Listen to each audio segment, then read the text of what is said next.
Tere! Alustame järjekordse Primendi veebiseminariga ja tänaseks teemaks on Windows Serveri ja SQL Serveri migratsioon pilve, nimelt Azure'i. Mina olen Tõnis Tikerpää, partnerlahenduste osakonna juht ja täna on minuga siin Sergei Sokolov, Tere. Pilve infrastruktuuri arhitekt, kes siis teeb demo, kuidas tehniliselt need asjad käivad. Aga hakkame teemaga pihta ja üks asi veel, et webinari jooksul te saate esitada küsimusi kirjalikult, vastame nendele siis jooksvalt või siis vaatame need üle webinari lõpus. Aga mis siis sinna pilve poole kisub, et mis need põhjused on, miks nagu pilve minnakse, on siis välja toodud siin, et üks variant on, kui teil on olemasoleva andmekeskuse siis leping hakkab lõppema, data center või siis mõned muu teise avaliku pilveteenuse leping, et siis tasub mõelda migratsiooni peale. Üks põhjus on, kui on teil vaja kiiresti ettevõtte või asutus liita omavahel, on vaja kiiresti teenused kasutusele võtta, ühised funktsionaalsused, teha migratsioonid kiiresti.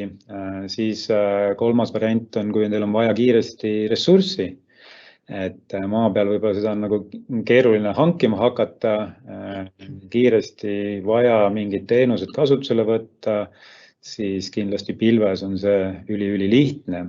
Mis veel? Tarkvara või riistvara lihtsalt aegub, amortiseerub, vananeb, eks ole, siis tasub alati mõelda pilve ülemineku peale. Turvalisus täna on tulevikus suur teema ja pilves on sellele rohkem rõhku pandud ja on rohkem võimalusi teenused, serverid ja andmeid turvata. Compliance'i poole pealt, et vastavus igasugustele seadustele, ma ei tea, GDPR-id, vastavalt siis ka mingisugusele tööstus või muu harule, et millele vastama peab, eks ole, et seal on siis pilves ka vastavad seadusandlusele igasugused sertifikaadid ja muud asjad on olemas, et maa peal võib-olla on tihti seda raskem saavutada. Mis on muidugi kõige võib-olla suurem ongi siis järgmine punkt on siis application innovation ehk rakenduste kõik uuendused, uued teenused, uued funktsionaalsused. Seal on see ampluaa, seal Azure'is on meeletult lai, et erinevaid valmisrakendusi või baasrakendusi kasutusele võtta ja sinna peale ehitada oma rakendused, teenused, mis iganes. Ja üks väga praktiline asi on ka siis, kui teil näiteks mõni Microsofti tarkvara siis litsents aegub või see tarkvara ise aegub, on see siis Windowsi serveri versioon, sellest räägime ühe slaidiga täpsemalt ka või SQL-i versioonid aeguvad, et mis siis saab, et see on ka üks variant, aga miks siis minnakse sinna pilve, et hind on üks asi, millest alati tasub lähtuda, alati arvutada, et see maksa selle eest, mida sa kasutad, mitte ära investeeri ette, vaid jooksvalt täpselt nii palju, kui sul vaja on, maksad iga ressursi pealt, põhimõtteliselt minuti pealt. Ja sul on sinna sisse ehitatud ka kõik funktsionaalsused, rohkem saad funktsionaalsust kui majas sees, eriti kui sa tahad sihukest kõrgkäideldavat high availability't saavutada, siis kindlasti on see pilves palju lihtsam ja soodsam ja kõik muud funktsionaalsused sinna juurde, igas masinõpped ja tehisintellekti AI-st, millest palju räägitakse, eks ole, et andmeid siis töödelda seal, et need on kindlasti pilves palju soodsamad.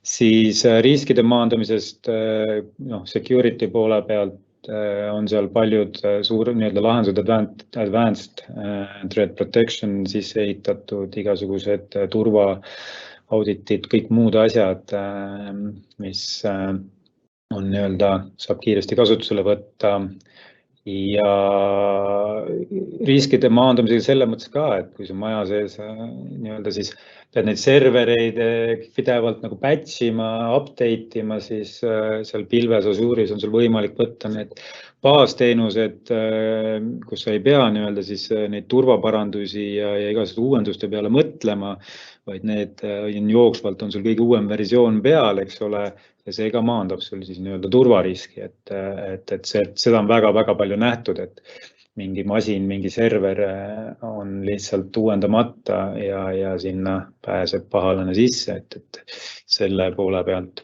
on seal nii-öelda turvalisem.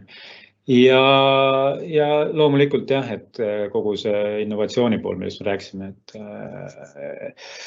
nii-öelda rakenduste ehitamine ja masinõpete ja igasuguste AI-de kasutamine seal. Windows Serveri siis Azure'is, miks üks suur eelis on tal loomulikult see, et saab kasutada hübriidina, et saab kasutada siis lokaalse serveriga siis selle domeenikontrollile AD saate siis ära ühendada, samade reeglitega võrgud saate ära ühendada, samade kasutajate õiguste ja reeglitega saate siis andmeid nii-öelda andmetele ligi sinna ja neid servereid manageerida ja rakendusi ja teenuseid seal peale ehitada. Ja tuttavad vahendid on täpselt nii-öelda Azure'is siis Windows Serveri teenustena seal olemas.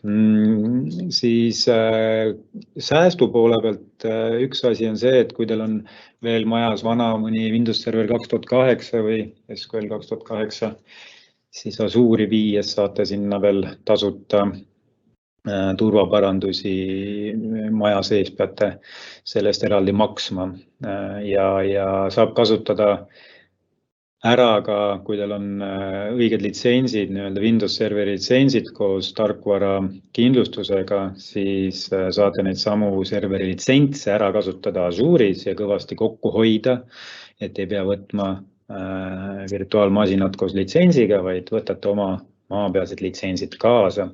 Ja samuti saate siis ära reserveerida siis selle virtuaalmasina aastaks või 3 ja siis vastavalt saate seal jällegist kõvasti hinnaalandust.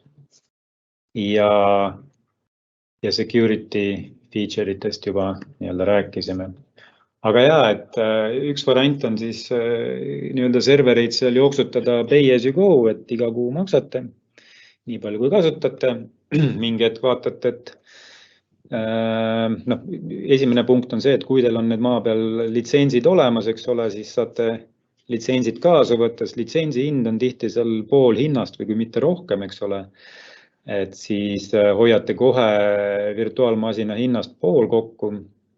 Ja kui te vaatate, et see masin nüüd on piisava jõudlusega ja töötab hästi, et panen ta siis aastaks lukku, maksan kuu kaupa edasi, aga reserveerin ta nagu aastaks ära.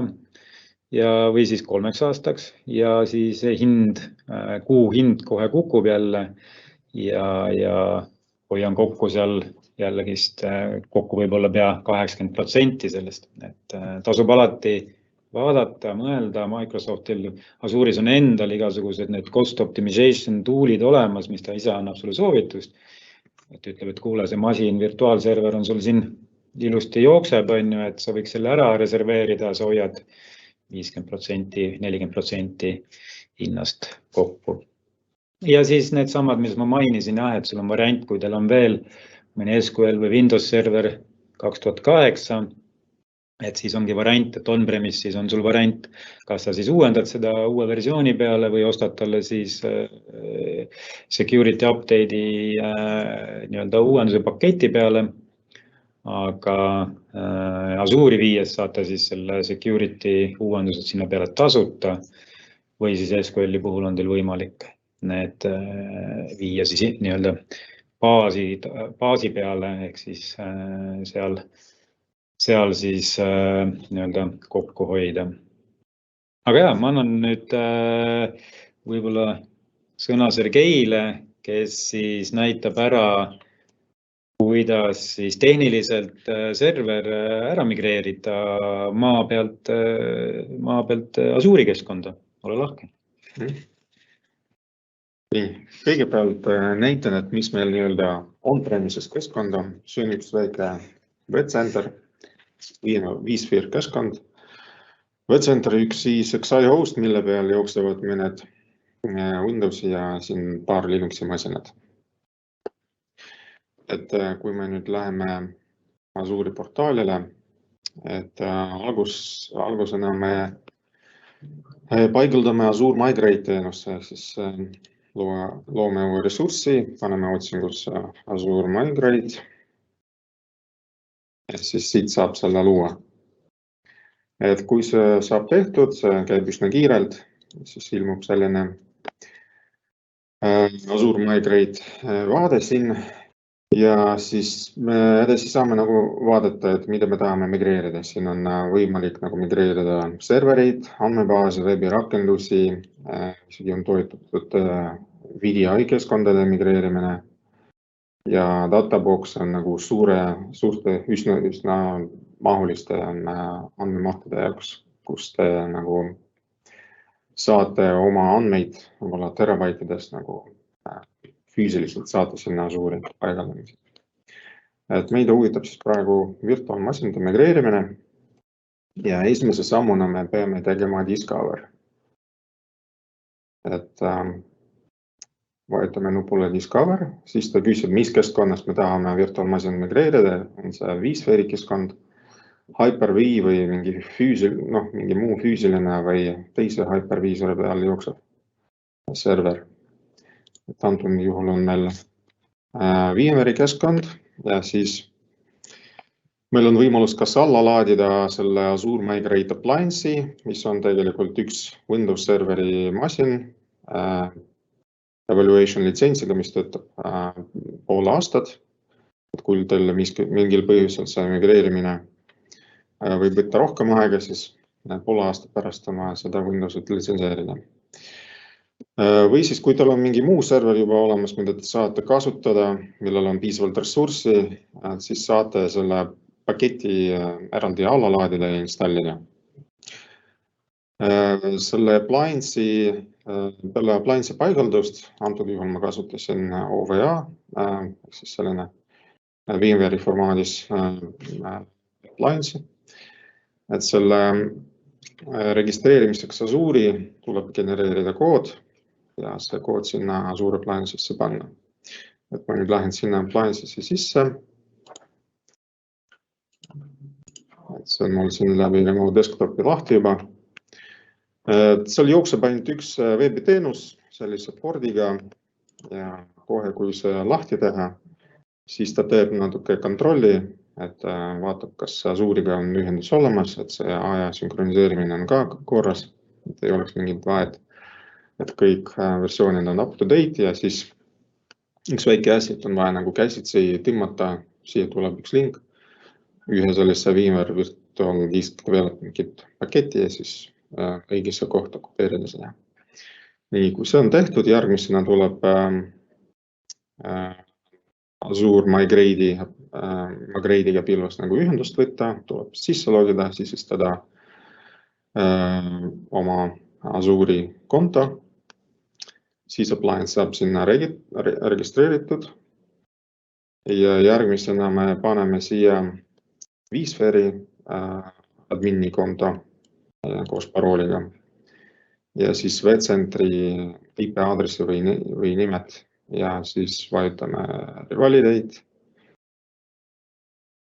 Ja see on optional küll, aga on tihti kasulik, et saab siia panna ka Windows või Linuxi serverite kontosid, mille abil ta on võimeline sinna virtuaalmasinatesse sisse vaadata ja siis vaadata, mis seal nagu peal jookseb, et mis teenused, mis roolid ja mis tarkvara on installitud.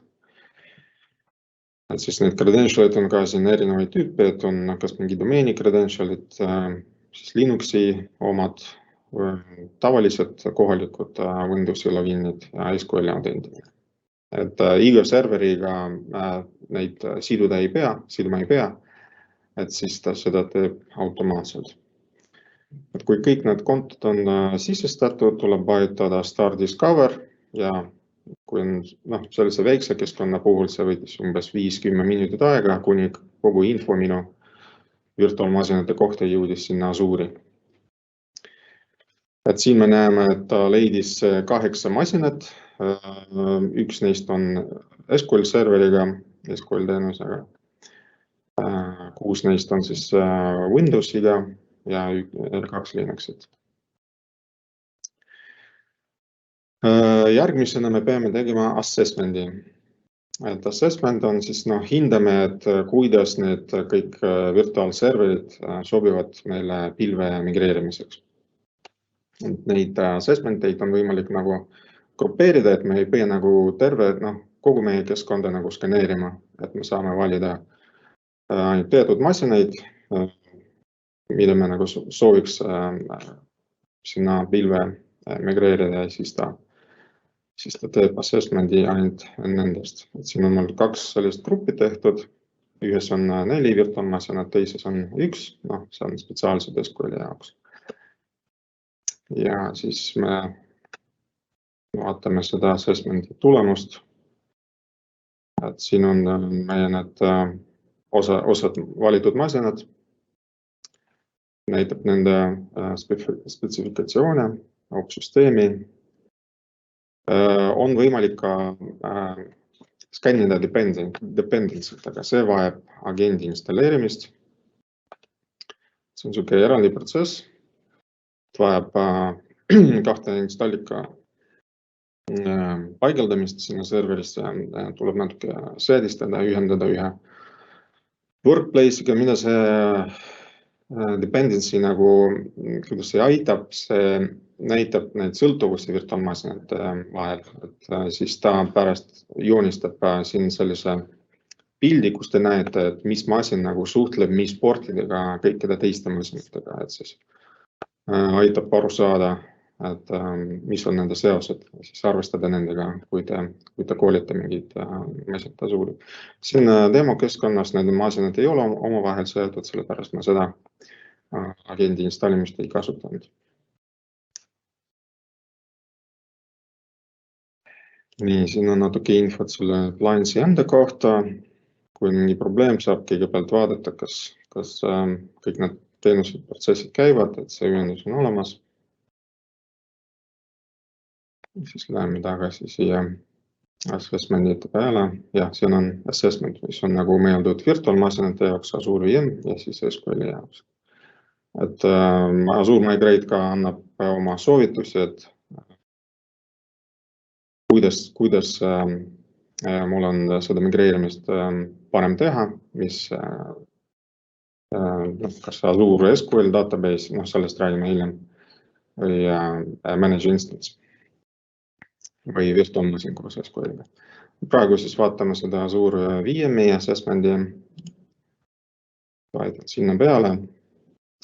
Ja siin on üks selline huvitav koht, kus me näeme, et mitu neist masinatest on valmis Azure'i migreerimiseks. Me näeme, et kõik need Windowsid on valmis.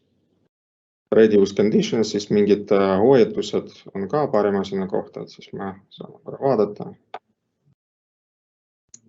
Et ühes näiteks SQL serveris ta tuvastas, et mul on sinna installitud Visual Studio ja siis arvab, et mul peab olema Visual Studio subscription, et ma saaksin seda õigesti kasutada. Ja üks Debiani Linuxi kohta ka ütleb, et migreerimine oleks muidu võimalik, aga Debian ei ole ametlikult selline endorsed Linuxi distro. Ja siis saame meelde, et mis nendega teha. Ja cost evaluation on ka, et siis kohe näeme, Azure Migrate soovitab, mis tüübiga need masinad võiksid jooksda Azure'is ja palju iga masina kuuhind oleks.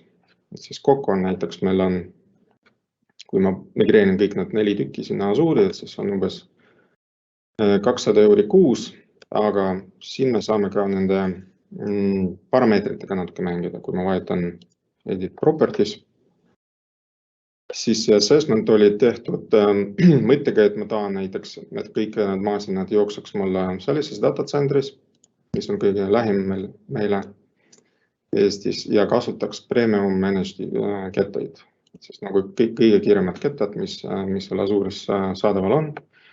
Kui ma tean, et mul näiteks nii kiiret storage süsteemi ei ole vaja, siis ma saan valida kas mingid odavamaid varianti, kas HDD või standard SSD. Ja samamoodi nagu siin Tõnis on maininud, et reserve instance'itega on võimalik kõvasti nagu kokkuhoidu saada, et näiteks kui ma valin siin, ma teen, et need masinad jookseks mul 3 aastat kindlasti,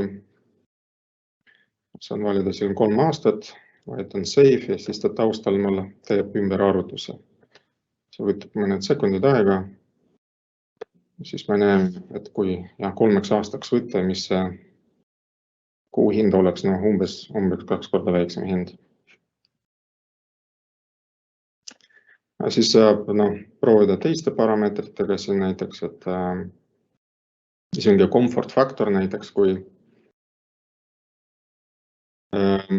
see võib olla 1 kuni 2, et siis on, ütleme, et kui suure vaaruga ta neid ressursse soovitab võtta, üks näide on, et kui meil on enda keskkonnas 10 tuumaga virtuaalmasin, mida aga kasutatakse umbes 20% sellest jõudlusest, siis Azure'i arvamusel see masin võiks Azure'is olla nagu 2 kooriga.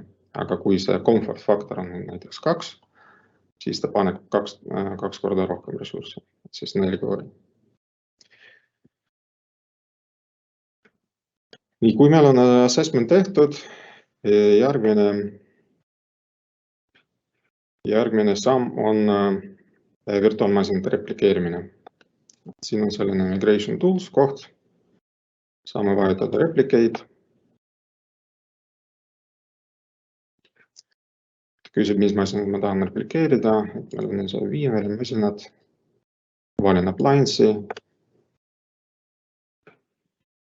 Siis kas ma tahan kasutada seda assessmenti või ma tahan valida virtual serverid eraldi. Praegu valin neid eraldi. Näiteks võtan ühe neist. Next. Siis on selline klassikaliselt Azure'i valikut, et ma pean valima ressursse gruppi, kui ma tahan seda masinat migreerida võrgu alla üks subnet peab olema valitud. Jätan need by default ja kui mul on Windows Serveri litsents olemas, siis ma saan valida, kas et mul on litsents olemas, et see hind oleks nagu soodsam.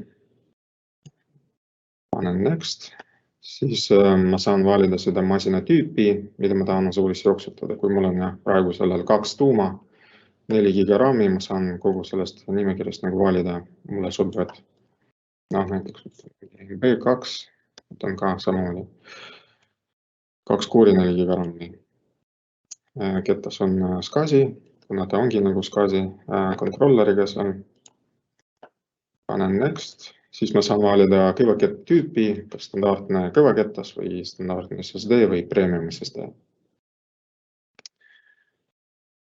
Ja siis tagid, see on nagu teie jaoks rohkem nagu kasulik info, alati on mõistlik tagi kasutada. Praegu seda ei teeks, aga järgmisena, kui kõik on õigesti, saab vajutada replicate ja siis taustal hakkab replikeerimisprotsess pihta. Ja meina pärast need serverid tulevad siia replicated servers listi, saame vaadata, et need olid varasemalt käivitatud, need replikeerimisprotsessid.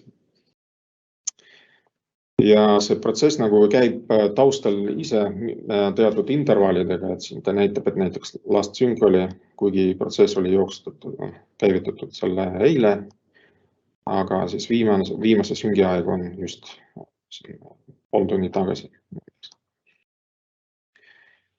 Et mis me nendega saame teha nüüd? Et me saaks venduda, et Azure'is need masinad töötavad hästi, me saame teha testi. Et näiteks siin on võimalik vajutada test migration peale ja mis Azure Migrate teeb, ta kloonib seda masinat, paneb selle eraldi võrku, kuhu ta tahate seda panna. Siis te saate sinna masinasse sisse logida, see oleks nagu kloon. lugeda sinna sisse, kontrollida jah, et kõik teenused töötavad, et mingeid probleeme ei ole. Võib-olla te tahate isegi mitu masinat niimoodi testida, kuidas nad selle omavahel suhtleksid. Et see on siis ka võimalik. Paned enne testima, testite läbi ja siis, kui kõik on korras, võite juba planeerida nende lõpliku migreerimise. Et selle klooni tegimine võtab natuke aega, mõned minutid. Siin oli mul üks masin niimoodi kloonitud testkeskkonda. Ootab praegu seda testi tühistamist ja seda me kohe juba näeme siin virtuaalmasinate nimekirjast. Siin on see testmasin mul.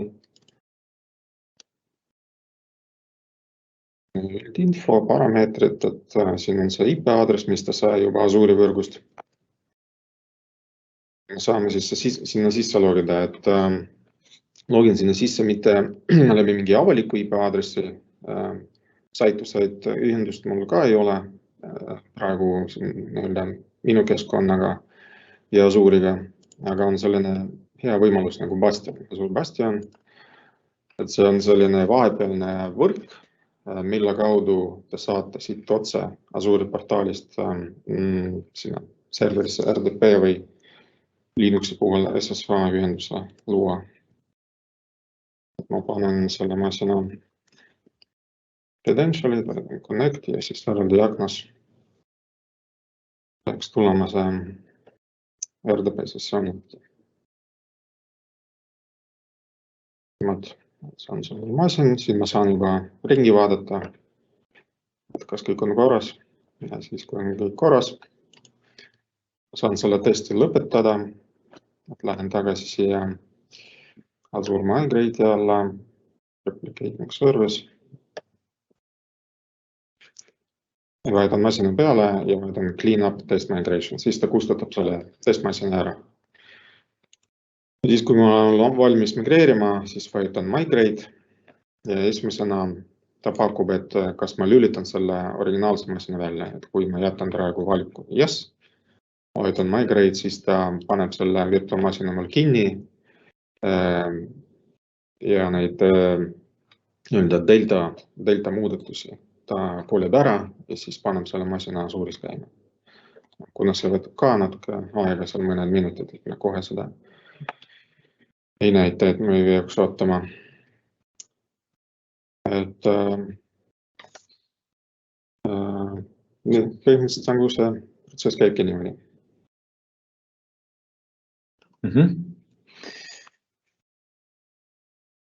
Väga hea, aga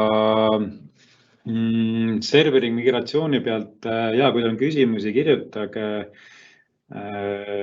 Tundub nagu ühest küljest nagu lihtne, küll seal on teatud mingid detaile tehnilisi, mida peab nagu jälgima, aga iseenesest põhimõtteliselt, kui nüüd Sergei oleks vajutanud migrate, siis oleks nii-öelda maa peal server kinni pandud teie VMware'i keskkonnas ja Azure'is käima tõmmatud ja olekski olemas, et iseenesest ei ole seal midagi väga keerulist ja aega nõudvat, et kui on keerulisem süsteem, loomulikult siis tulevad need seosed, millest Sergei rääkis, ka läbi vaadata, analüüsida rahulikult ja tõsta võib-olla mõned serverid korraga ja testida ennem, et need kõik asjad töötavad.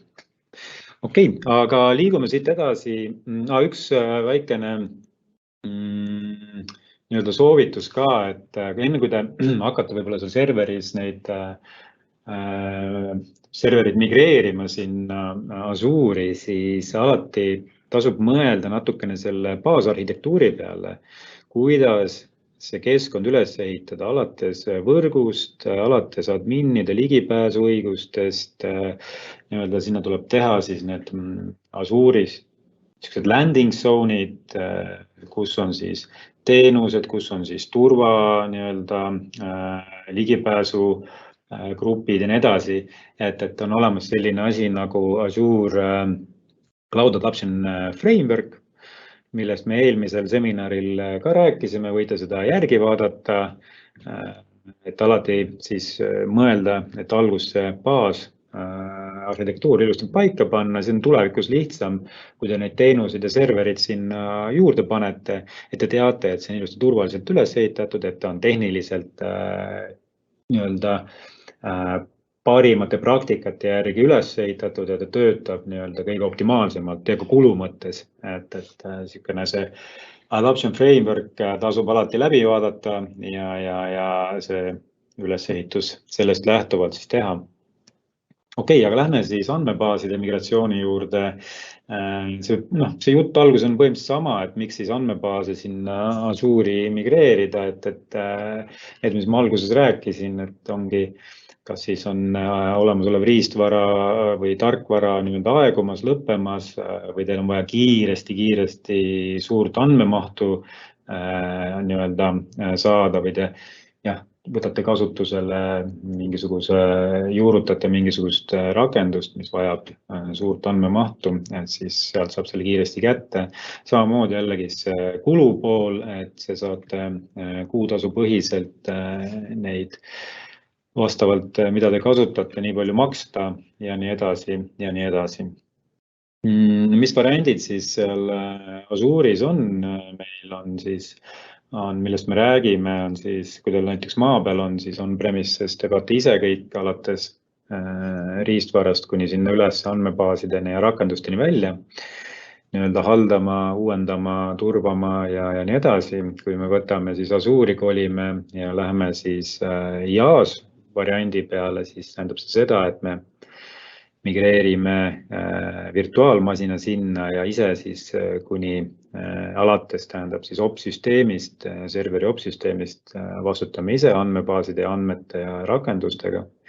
Või me valime sealt, läheme siis sammukene edasi ja võtame kasutusele siis baasi ehk platvorm as a service ja siis ise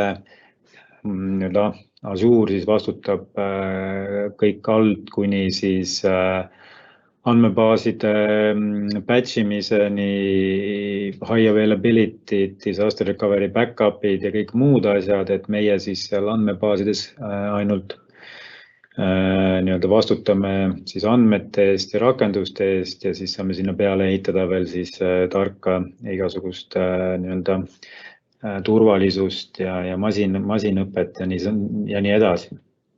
Et kui me läheme nüüd selle SQL-i juurde, et mis see siis tähendab, ongi see, et IaaS siis on variant, kui me võtame lihtsalt virtuaalse serveri maa pealt ehk kuskil VMware'i keskkonnast või kus iganes ta teil jookseb serveris, siis tõstame ta nii-öelda lift and shift või copy paste, tõstame ta Azure'i, nii nagu Sergei näitas põhimõtteliselt, teeme selle migra ära ja ongi seal IaaS-i peal, eks ole, et meie siis ikkagist saame sinna Windows serverisse sisse ja patchime ja uuendame ja vaatame, kuidas see SQL seal peal kõik ilusti jookseb ja nii edasi. Kui me räägime baasist, siis läheme sammukese siis nagu edasi mugavamaks, mis iganes, siis on seal variandid, kas siis kasutame SQL database'i või siis SQL managed instance. Nende vahe on see laias laastus, et managed instance on kallim, aga see tähendabki seda, et seal on rohkem funktsionaalsust. Võib-olla lihtsustatult öeldes, et seal on siis põhimõtteliselt kõik SQL Enterprise'i siis funktsionaalsused peal, et seal SQL database'is on see siis nii-öelda siis vähekene lihtsam, nii-öelda lihtsama rakenduse jaoks piisab, aga kui teil on võib-olla mingi keerulisem, ma ei kujuta ette, mingid SAP-id, asjad, mingid teenused, rakendused, mis vajavad sellist Enterprise SQL-i, siis saab valida sealt selle migra käigus või nullist siis selle managed instance'i. Ja kuidas siis seda SQL-i või üldse nagu sinna pilve siis migreerida, et mida nagu siis, mis variandid on, eks ole, et kõige lihtsam variant, mida Sergei näitas ka kõigepealt virtuaalmasinatega, saame teha ka SQL-i puhul, eks ole, ongi see copy paste, lift and shift, tõstame selle virtuaalmasina sinna koos andmebaasiga Azure'i ja ongi olemas, on ju. Aga kui me tahame võib-olla kokku hoida, võib-olla turvalisust tagada, võib-olla töökindlust ja nii edasi tagada, siis võib-olla on meil mõistlik kasutada siis natukene siis ümber paketeerimist või siis nii-öelda siis mõtleme selle ümber, et ei tõsta seda SQL-i koos virtuaalmasinaga, vaid viime ta ilusti sinna mõnest instansi peale või SQL baaside peale ja jooksutame teda seal, et võib-olla peame natukene seda rakendust nii-öelda ümber kujundama, et siin on siis ka näidatud jah, et kui me lihtsalt teeme lift and shift'i uuesti see pilt, eks ole, siis me tõstame selle virtuaalmasina, aga kui me tahame natukene ümber teha, mõelda, et võib-olla on seal, mis see kasu ongi võib-olla ta lihtsalt soodsam, eks ole, kui me viime ta baaside peale lihtsalt. Võib-olla on tal rohkem funktsionaalsust, töökindlust, turvalisust ja nii edasi. Ta alati tasub mõelda, et viia see mitte lihtsalt üks ühele, see pilve tõsta, sellel võib olla mõnikord pointi, võib-olla ei ole pointi, eks ole, et pigem alati mõelda, et kasutada ära Azure'i nii-öelda siis valmis funktsionaalsuseid ja siis viia sinna valmis andmebaasi või instantside peale. Ja mis siis valikus on jah, et kui me näiteks, mis me siis migreerimise all peame mõtlema, et kui me tahame siis operatsioonisüsteemile ikkagist ligi pääseda, kui meil on SQL-i versiooni vaja kindlasti ja nii edasi, siis me teeme lihtsalt selle lift and shift'i, migreerime selle virtuaalmasina sinna, aga kui me tahame natukene nii-öelda kasutada siis lisafunktsionaalsuseid, siis meil on valikus kas Azure SQL Managed Instance või Azure SQL Database. Et siin on siis nii-öelda näha, et kui me tahame kasutada igasuguseid SQL agenteid, SSIS ja linked serverid ja nii edasi, siis on see valik meil Managed Instance, kui meil on lihtsalt database model, kuni 100 terabaiti database'i andmeid ja nii edasi, siis meil on võib-olla lihtsam variant võtta see Azure SQL Database, mis on ka soodsam, eks ole. Aga see tuleb läbi mõelda, et ma pärast korra kiiresti näitan, on olemas ka niisugune väikene abimees teile, kuidas seda siis arvutada või mõelda.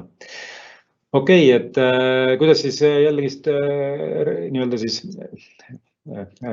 cost optimization'it kokku hoida, eks ole, tulebki jälle mõelda, kas meil on siis olemas litsentsid, mida me saame siis kasutada ka pilves, samamoodi reserveerida nii-öelda SQL-i ressurssi aastaks 3.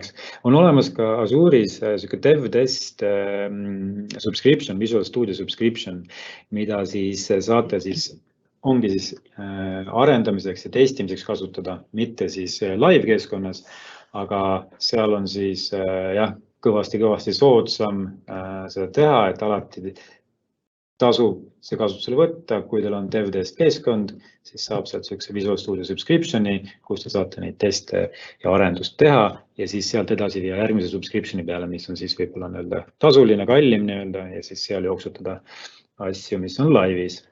Ja need security update'idest meil on juba rääkinud, et nende pikendamine. Siin on ka kiiresti toodud väikene näide lihtsalt, et kui te siis kasutate olemasolevaid litsentse, eks ole, palju see hinnavahe nagu tuleb ja siin on toodud üks 8-koorine, 5-koorine masin.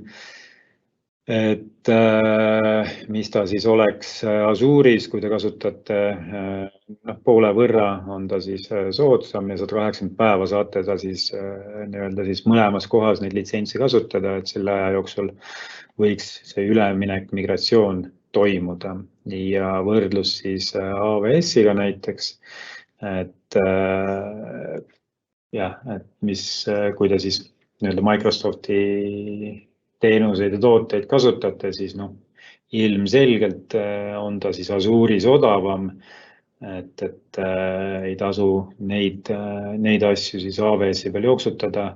Kindlasti mingid asjad on võib-olla seal optimaalsemad, mingid asjad on Azure'is optimaalsemad. Hübriidis ma arvan, et töötavad kõik sõbralikult. Ja siin on see link jah, et kus siis saab seda nii-öelda kiiret arvutust teha, eks ole, et mis võiks olla teile sobiv SQL-i andmebaas, et ma ütlen, et ma tahan migreerida omal nii-öelda SQL-i pilve, et kas ma tahan operatsioonisüsteemi ka ligi pääseda? Yes, ma tahaks operatsioonisüsteemi ka ikkagist kontrollida. Kohe ütleb, et sulle sobib see SQL server virtuaalmasina peal, eks ole. Aga kui ma nüüd migreerin, ütlen, et ma ei taha operatsioonisüsteemile ligipääsu ja need connection string ja database application code changes on okei, et kui need tehakse, siis võtame siit link server, cross database queries, SQL agent, SSIS-i ja ta on väiksem kui 16 terabaiti andmebaas, siis soovitab siin kohe SQL managed instance'i näiteks kasutada ja nii edasi, et siit saate siis sellega nagu mängida, et milline keskkond, milline vajadus teil on ja siis millist SQL-i andmemudelit ta teile soovitab, et siin on SQL Edge'i ka, kui ma siin mingit IoT mingisugust device'i tahan andmeid koguda IoT device'i pealt, et on olemas ka selline andmebaas seal. Okei, aga hüppamegi siit kohe nii-öelda tehnilise demo peale ja vaatame, kuidas me siis ühe SQL-i serverid ja andmebaasid sinna suuri saame. Sergei. Ja, et meil on siin, ütleme, maapealses SQL-is on siin 2 instantsid, 2014, 2017 ja mõlemas on ka andmebaas, 2 erinevat variandi nagu AdventureWorks. See on üks Microsofti hästi vanast ajast pakutav selline test andmebaas, et natuke erineva sisuga, et tavaline ja selline sarnane mingi data warehouse'i andme sisuga, et mille peal on mugav neid asju testida. Et seda AdventureWorks andmebaasis saab igale SQL-i versioonile alla laadida Microsofti veebilehelt, siis selle peal me proovimegi testida. SQL-i puhul on siis ka Microsofti poolt pakutud abivahend nagu Data Migration Assistant. See on hästi väike selline tarkvara, mida saab installida kas siis otse SQL-i või mingisse teise serverisse, mis seda SQL-i üle võrgu saab kätte. Ja selle abil me saame teha esialgu ka selle hindamist, assessment'i, et mis meil jookseb ja mis andmebaasid ja kas need andmebaasid sobivad migreerimiseks ja nendega ei teki probleeme. Siin on 2 valikut, assessment või migration, et mingil määral on võimeline ka migreerimist teostada. Esimesena siis vaatame assessment'i. Paneme mingi projekti nime, näiteks. Assessment type, et mida me tahame uurida, siis antud juhul on database engine. Source server type on SQL, ta on võimaline ka ühildada Amazonis jooksva SQL-iga ja siis sealt assessment'i teha. Antud juhul on siis maapealne SQL-i server ja siis target, et mis tüüpi migreerimist ma tahan teha. Antud juhul ma valin lihtsalt seda tavalist Azure SQL andmebaasi, create, siis ta ütleb, mida ta kavatseb teha, panen next. Siis ma saan võtta ühendust minu SQL-iga, võtta näiteks 2017 instantsi, valin autentimise tüübi, authentication, panen connect ja siin ta tuvastas, et mul on 2 andmebaasi. Et ma valin need mõlemaid, siis panen add ja vajutan Start Assessment. Et need on hästi väiksed baasid, mitusada megabaiti kokku, siis see assessment võtab lausa sekundide aega.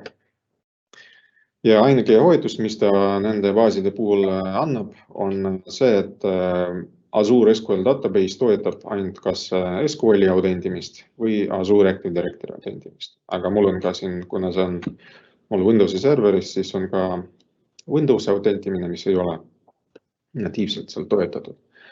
Noh, ma tean, et selle puhul see ei ole üldse mingi probleem, et me jäämegi kasutama SQL-i autentimist.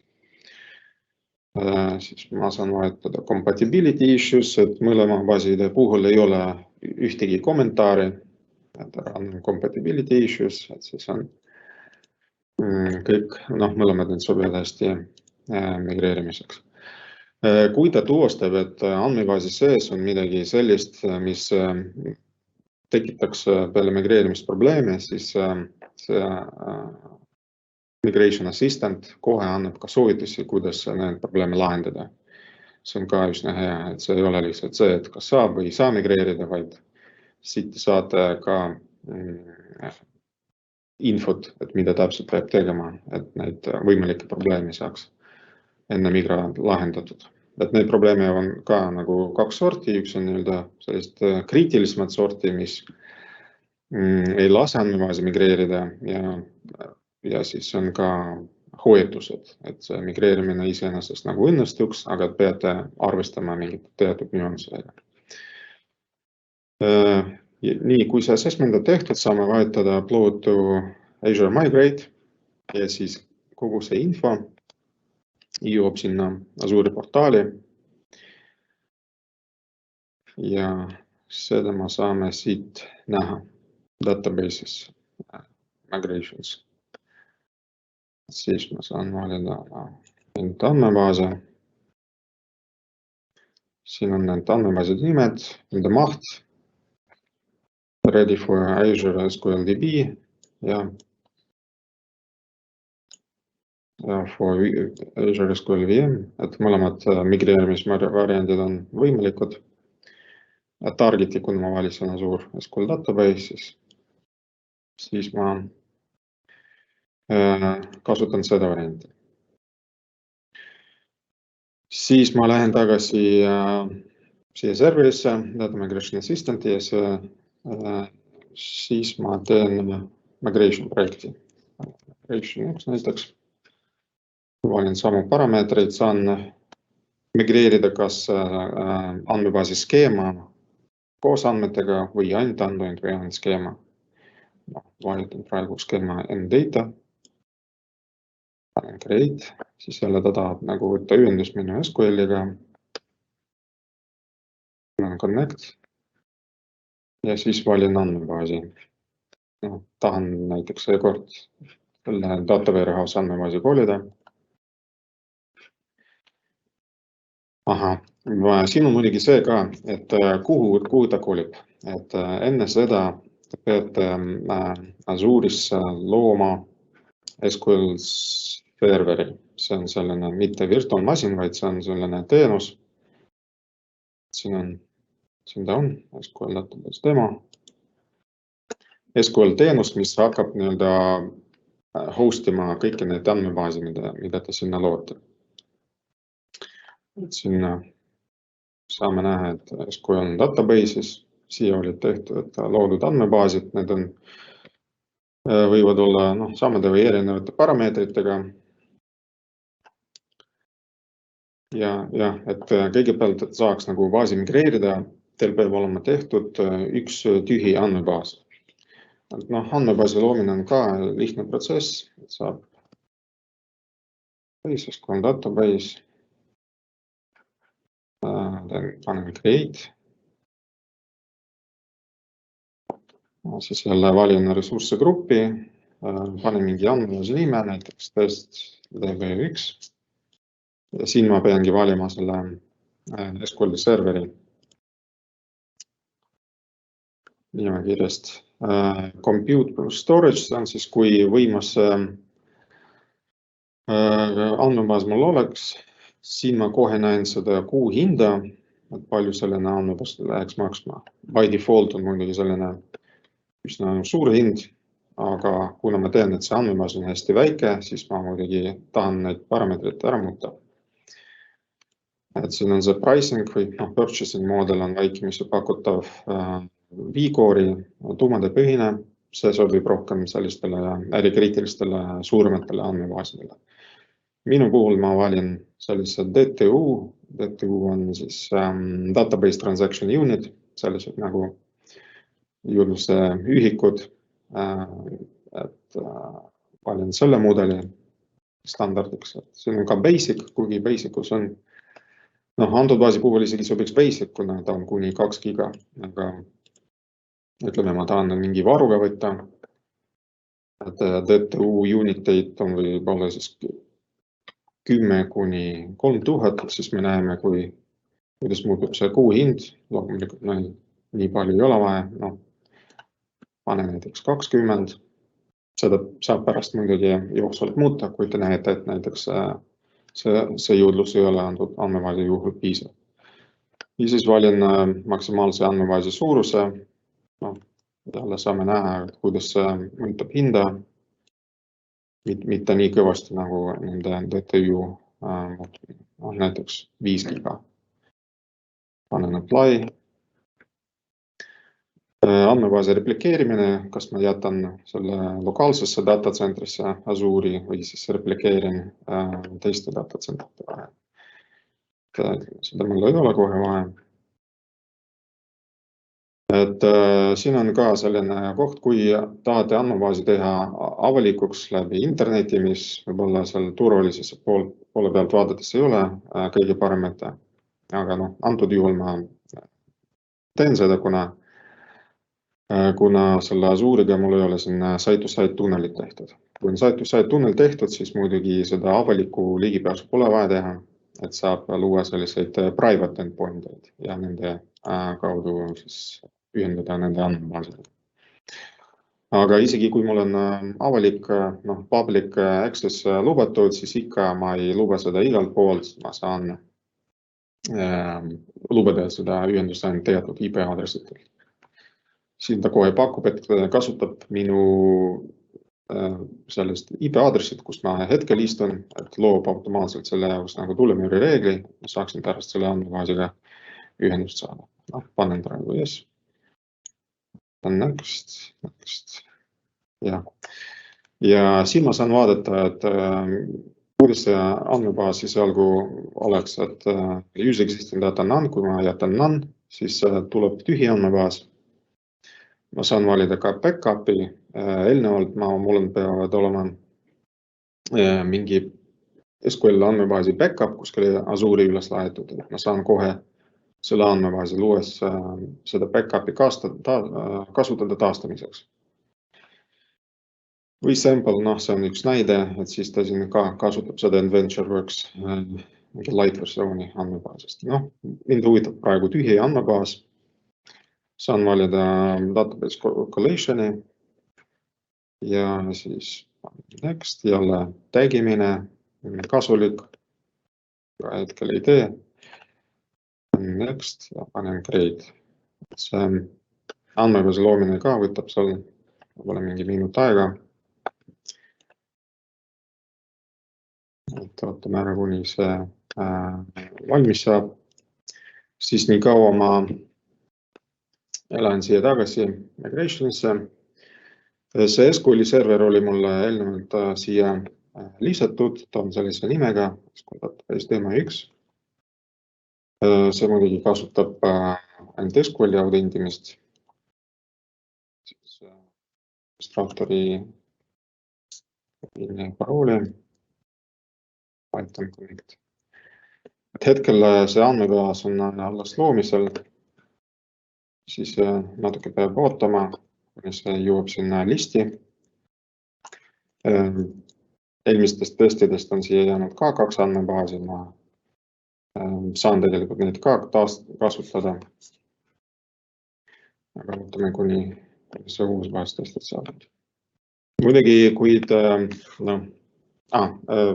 nii kaua see on loomisel, ma näitan korra teist varianti, et kui te näiteks tahate migreerida andmebaasi online'is, siis te saate kasutada Azure Database Migration Service'it.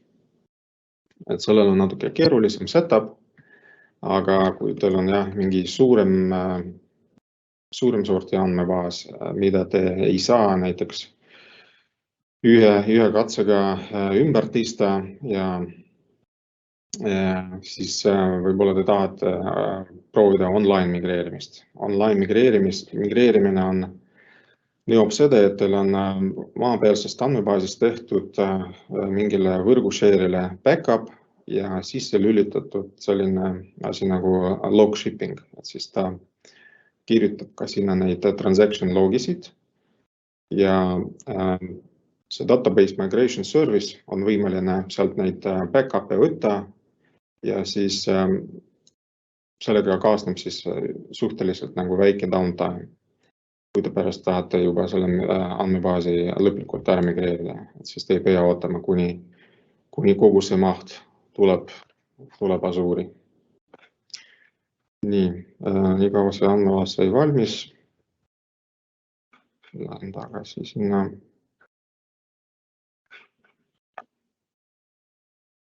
Connect, nii, nüüd on mul see testbaasina juba listis olemas, võtan next.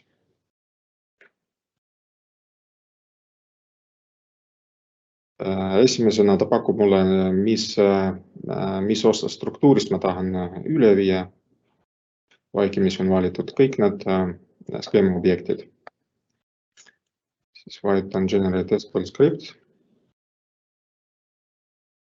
Loob sellise skripti, saab ka salvestada või kopida pärast, kui on siis deploy skeema. Selles skeemas on siis meil 211 objekti ja nende loomine võtab üsna vähe aega.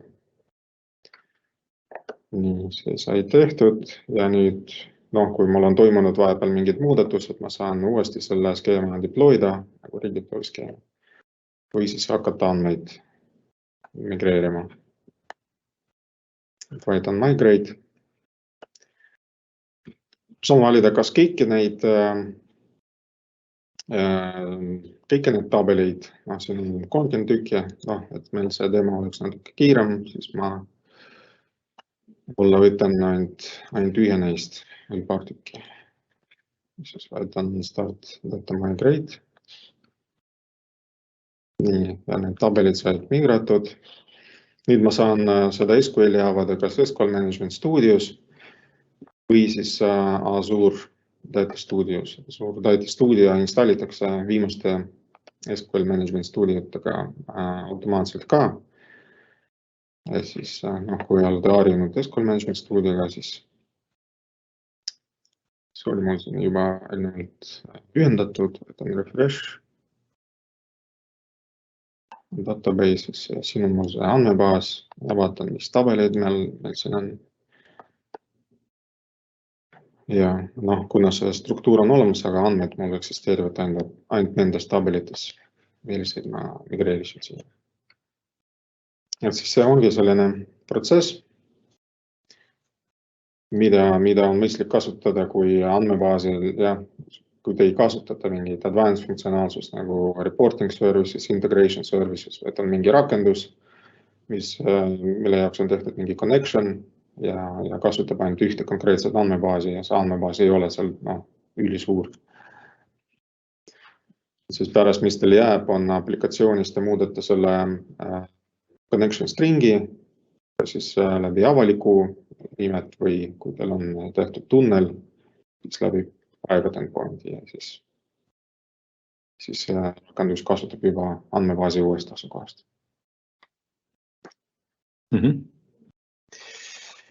Väga hea ülevaade. Tund aega ongi täpselt täis, minut aega meil aega. Ei, nüüd tiksus minut ka täis. Aitäh, Sergei, väga kiire ülevaate eest. Tunni ajaga migreerisime ära serverid ja SQL-i Azure'i. Nii et tegelikult ei ole seal midagi keerulist. Tehniliselt tuleb need asjad läbi mõelda. Kui teil on abi vaja, võite meie poole pöörduda. Kontaktid leiate kodulehelt mis mulle lihtsalt väikse sellele meeldis kogu selle migratsiooniprotsessi juures oli see, et tegelikult alati küsitakse, et kui palju see siis maksab Azure, et see on nagu põhiküsimus, millega meie poole pöördutakse. Ja tegelikult saab neid asju nagu ette arvutada, on olemas erinevad Azure'i kalkulaatorid ja ka nägite seal migratsiooni käigus tegelikult, kui te hakkasite minema üle kas siis serveriga või SQL-iga, ta keskel alati poole pealt näitas teile variandid, kui te migreerite üle, palju see teenus maksab. Saite siis optimeerida, vaadata, et selle hinnaga nii-öelda mängida, et ei ole mingisugust teadmatust, et kuu lõpus tuleb mingisugune üllatusarve. Et kui kõik läbi mõelda, saab kõik tehtud. Aga aitäh veel kord ja kohtume jälle. Nägemist.